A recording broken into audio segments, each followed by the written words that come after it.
Hello, our listeners.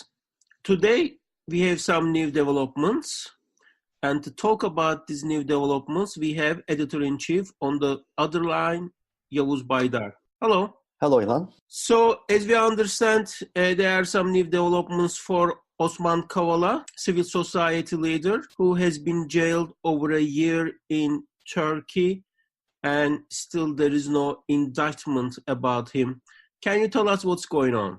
Yes, there's a breaking news about Osman Kavala, who is a well-known philanthropist and civil society figure, peace activist, known, reputed internationally, as you all know.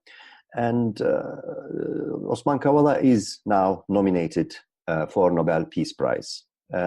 Development has been taking place sort of cooking, let's say, for about a month or so. Since Osman Kavala has been held in prison for more than 450 days now. As you remember, he was arrested at the airport in southeastern Turkey, October 18, 2017, and held behind bars since then. His arrest has been turned into a detention. Since that day, October 18, 2017, he hasn't seen the light of the day, as you will. Mostly spent his time in solitary confinement. As of today, as we speak, nobody has any clear, concrete clue about why he's being held in jail, although there have been accusations, rumors, and also sort of a witch hunt campaign, mainly in pro-government Turkish media.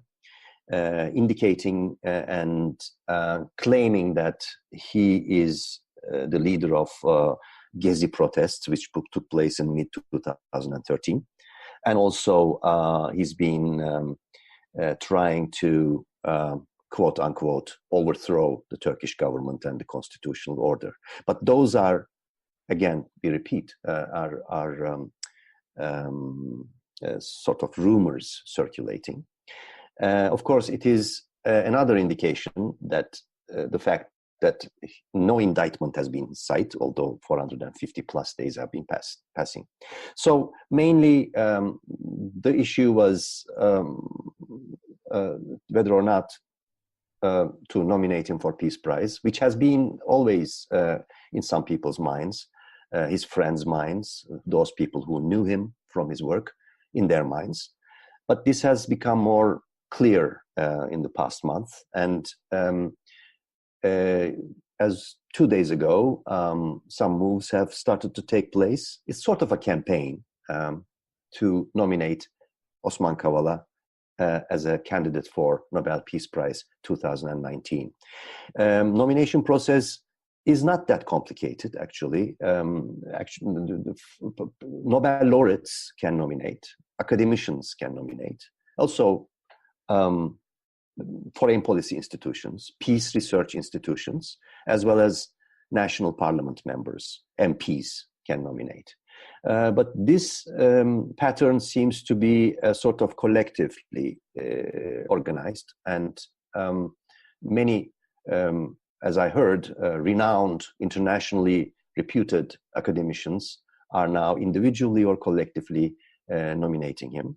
There have been confirmations at the Nobel Peace Committee level that these nominations have already been have fallen on the table, so to speak. They are now in the process.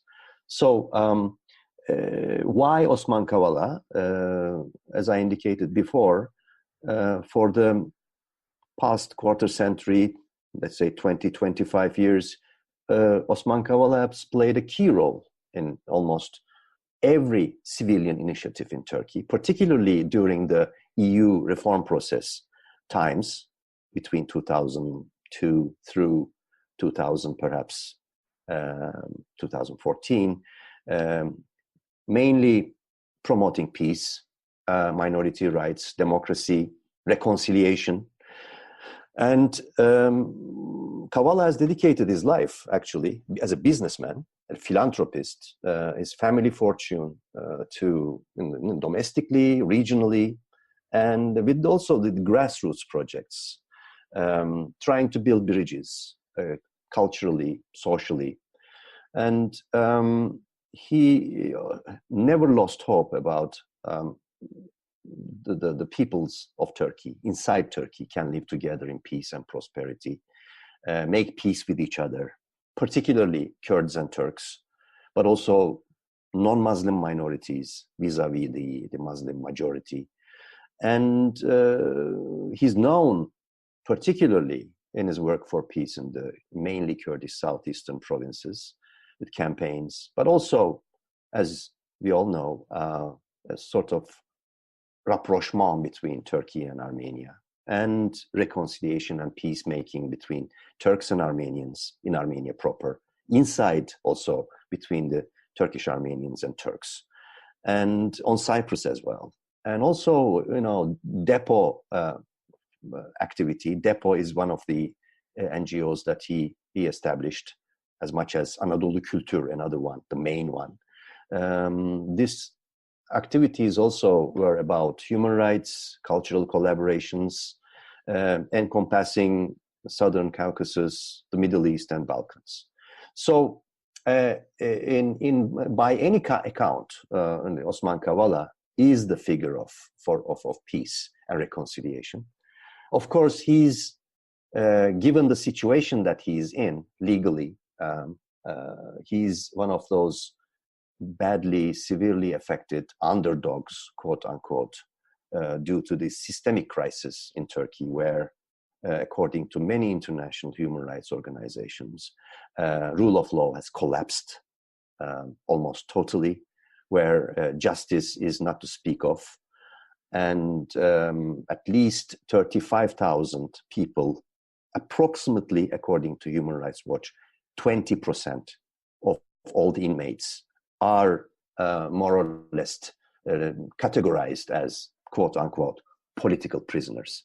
But what distinguishes Osman Kavala from all the others, apart from this common denominator that he's an underdog as tens of thousands of other people, is that he is politically independent, although he's a libertarian and liberal figure for freedoms and rights.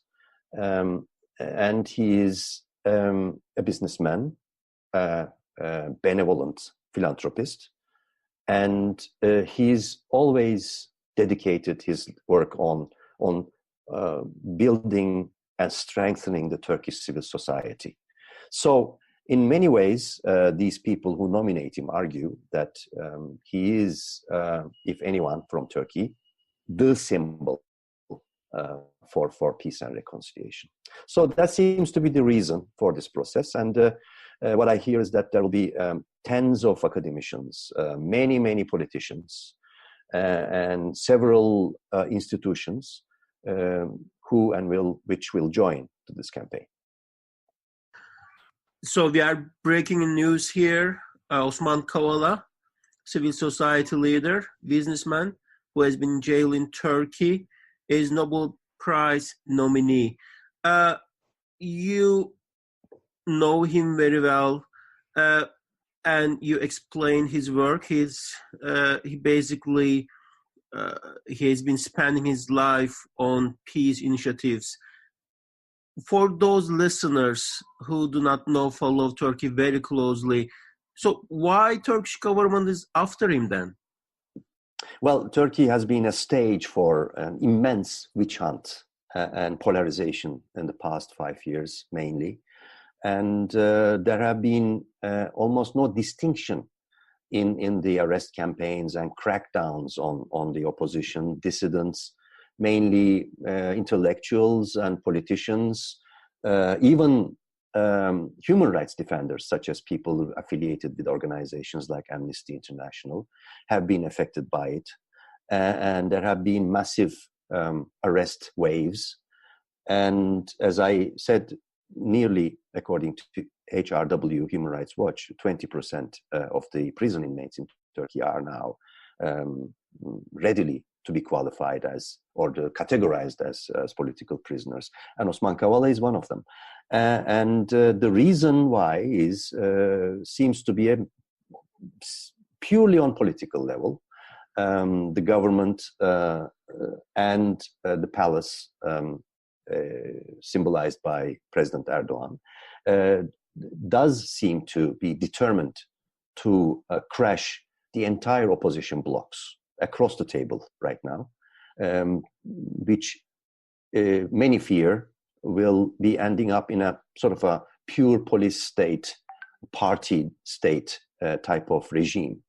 And Kavala has been, of course, on the counterfront, if you will, working for a pluralist, diverse, and peaceful civil society in peaceful coexistence, whose social groups are, he hoped, willing to coexist peacefully in peace. So that makes him a front-line figure of undesirables. And that seems to be the reason that he's definitely a political prisoner. If you ask any human rights defender or activist, that will be the definition that you meet these days. Okay, thank you so much for coming on today. And we have here again Editor-in-Chief Yavuz Baydar.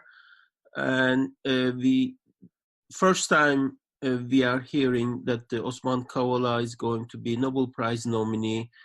And thanks so much. And let's also add that the process is going to take now some months. There will be a short list towards the end of spring. And then, as many of the listeners will know or remember, the declaration announcement of the Nobel Prize winner is ordinarily in October every year. Thank you. So you heard it here first. Thank you, Ilan.